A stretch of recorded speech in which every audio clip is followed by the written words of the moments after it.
How's everybody doing? Good.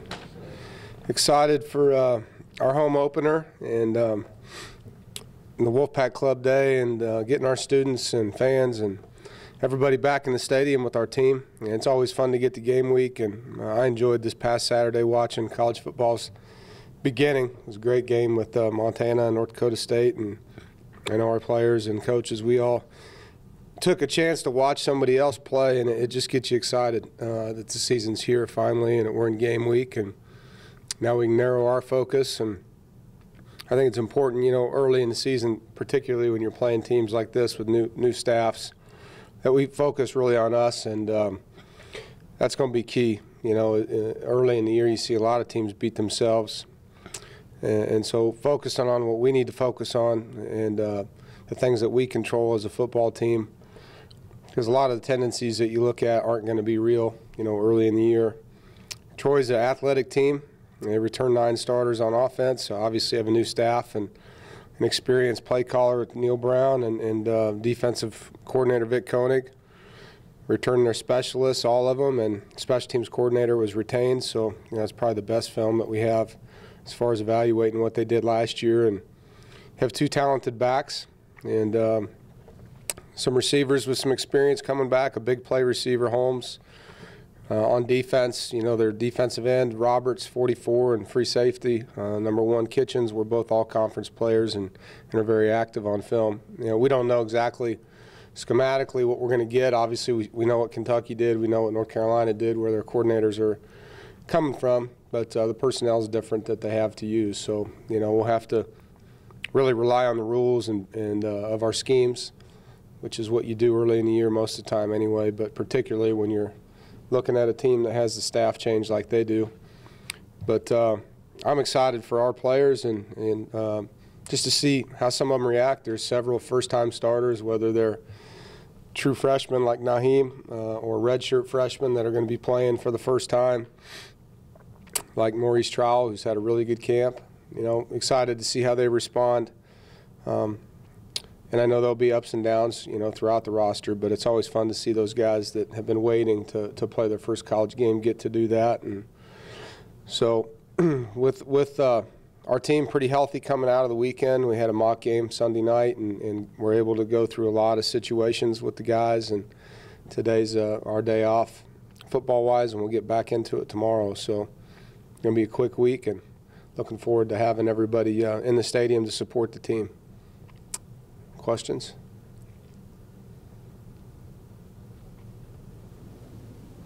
You didn't have to deal with many injuries last year, but one was MJ and linebacker. Mm-hmm. The difference this year for you guys, just knowing you have some experience and you don't have to kind of throw somebody in there, maybe that wasn't right, like you did last year. Yeah. Well, I think, you know, depth is so important, and but really everybody has depth. It's you want the depth to be competitive, and you want guys that have experience in your roster.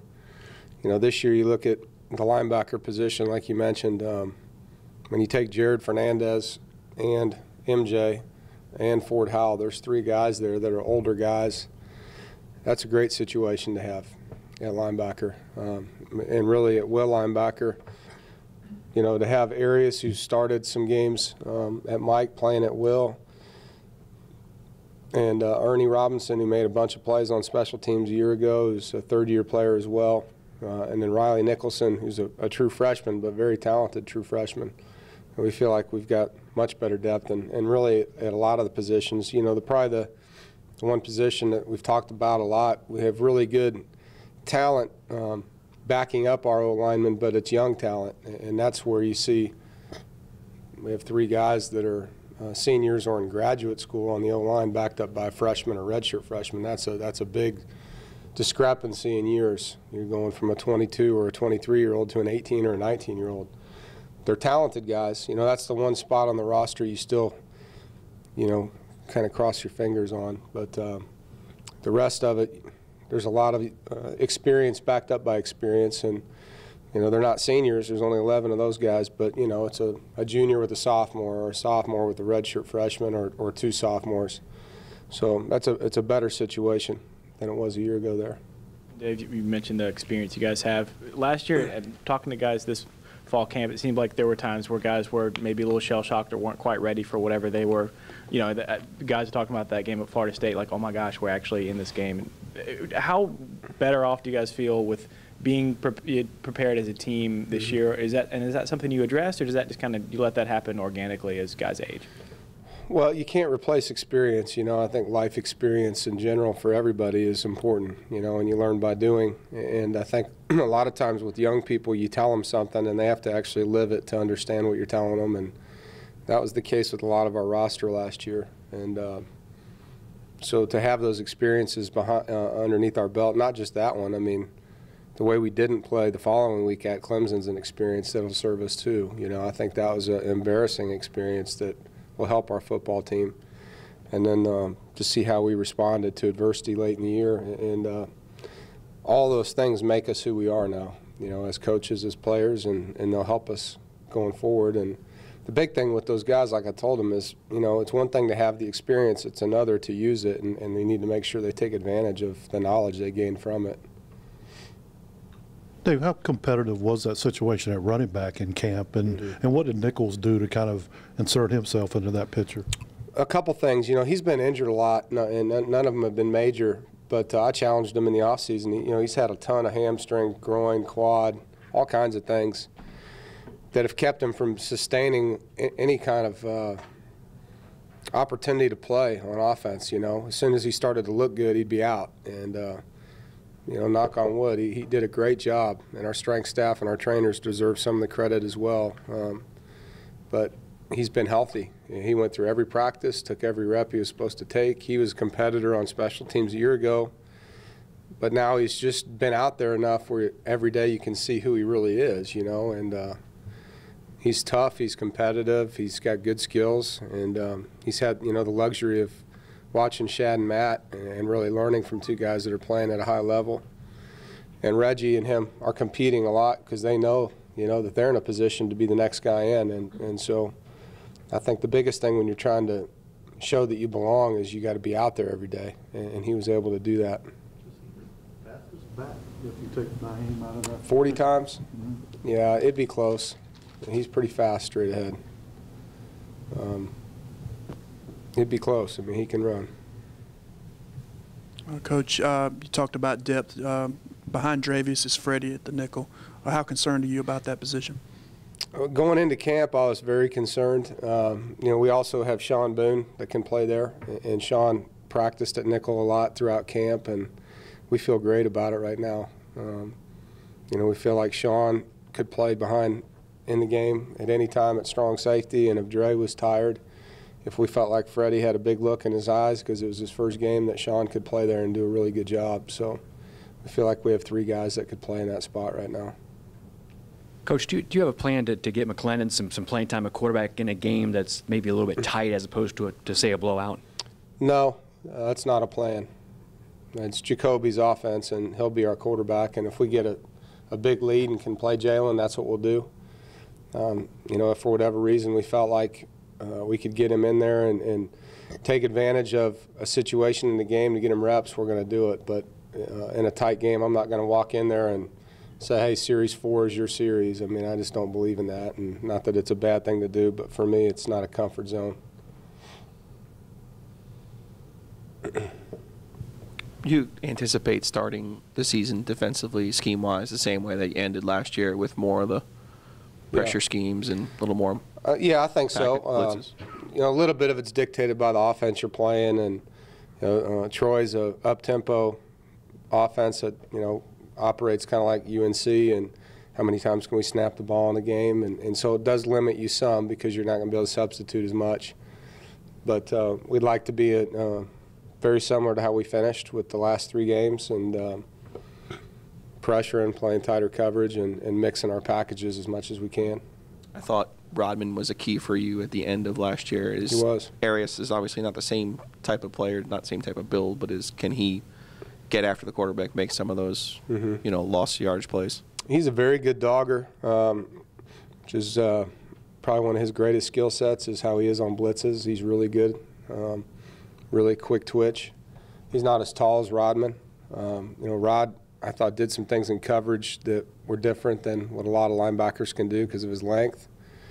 But Arias' skill set, he's really explosive. I mean, he's one of the most quick twitch guys we have. And so his lateral movement skills are going to serve him well in our pressure packages. And, you know, there's some good depth there now too. So I think that's the one thing that we didn't have last year. And looking forward to having that, you know, in a game like this. You know, obviously if we have success on offense and can get some 3-and-outs early, that's hard on an up-tempo offense. You know, it gets them out of the rhythm. So hopefully we can do that and stick with what we want to be able to do on defense. And the big key for us, you know, last year we did not take the ball away well at the beginning of the year, and we finished doing a much better job, you know. And I think the takeaways early in the season are going to be key, and having the experience back that we do, that's going to be a focal point.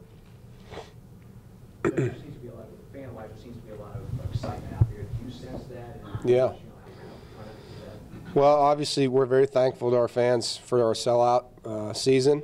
And everywhere you go, you can feel it and sense it. And I've spoke to the students and, you know, a lot of different groups throughout the state. And I can tell they're excited. They obviously loved how we finished the season. They were excited about our recruiting class, you know, the positive things that they're reading about the guys on our football team and the direction the program's headed and the new facility. There's just a lot of positive things. And now, for us, you know, we're just excited to play a game and get out there and show them what we've got. But also for us, we need to see what we have as coaches. You know, you get to a point where, you know, 29 practices against yourself, you got to see it against somebody else now. And so that's kind of the next thing here is get out there and hit somebody else.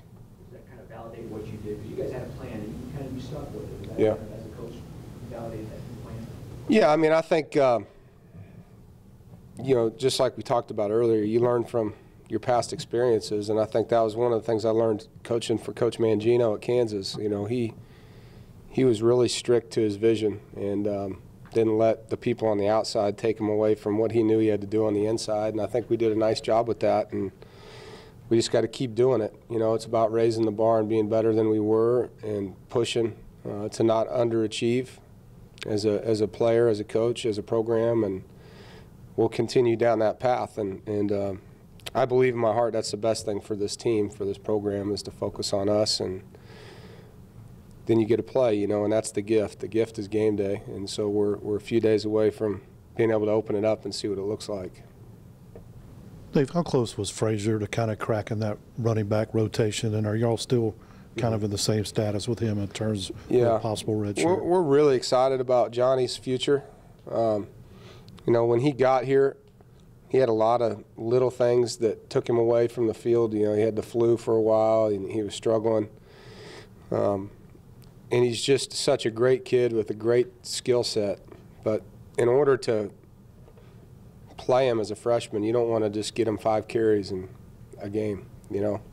And with Matt and Shad and, you know, Reggie and DeQuay and Jalen Samuels, who no one's talked about, but he can carry the ball really well too. And then, you know, Naheem, just wanted to make sure we're doing the best thing for his future. And he and I have talked a lot this week and last week. And, you know, unless something changes, the plan is to redshirt him and get him ready to be the guy, and the guy that we know he can be and that he knows he can be. And so really excited about the future for him. And this will be a great year for him.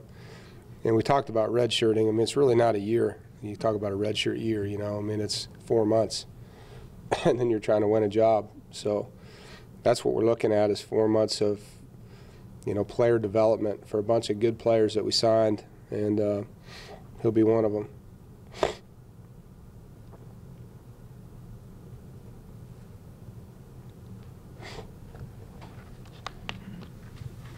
Coach Ramos had 1 catch last year, and now he's starting at the X receiver. Can you talk about what he did this offseason to earn that spot?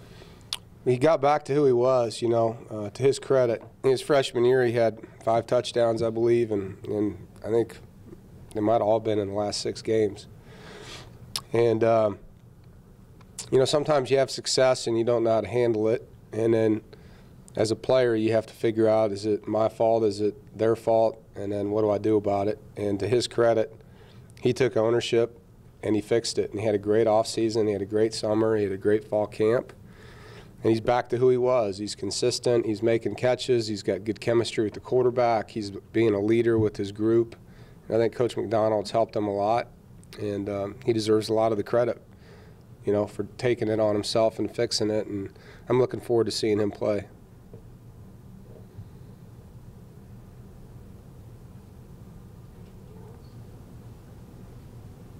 All right, thanks